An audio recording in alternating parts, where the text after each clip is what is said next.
This is day 42 of my daily exercise challenge to look like Baki. Let's pick up where we left off in reading The Telltale Heart by Edgar Allan Poe. I have told you that I am nervous. So I am.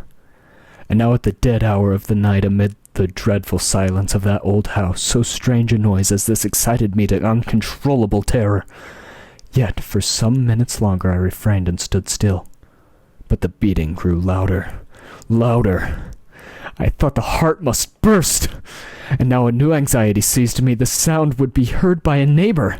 The old man's hour had come. With a loud yell, I threw open the lantern and leaped into the room. He shrieked once only. In an instant, I dragged him to the floor and pulled the heavy bed over him. I then smiled gaily to find the deed so far done. But for many minutes the heart beat on with a muffled sound. This, however, did not vex me. It would not be heard through the wall. At length it ceased. The old man was dead. I removed the bed and examined the corpse. Yes, he was stone dead. I placed my hand upon the heart and held it there many minutes. There was no pulsation. He was stone dead.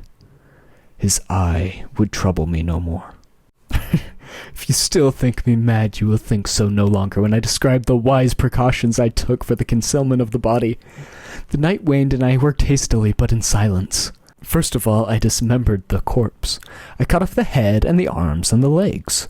I then took up 3 planks from the flooring of the chamber and deposited all between the scantlings. I then replaced the boards so cleverly, so cunningly, no human eye, not even his, could have detected anything wrong. There was nothing to wash out, no stain of any kind, no blood spot whatever. I had been too weary for that. A tub caught all.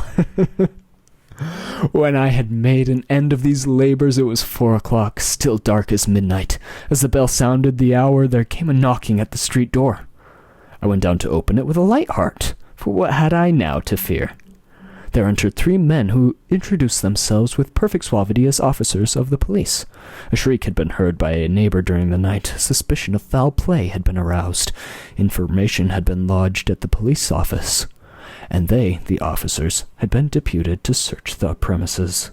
I smiled, for what had I to fear? I bade the gentleman welcome. The shriek, I said, was my own in a dream. The old man I mentioned was absent in the country. I took my visitors all over the house. I bade them search well. I think we'll stop there. I'll see you tomorrow.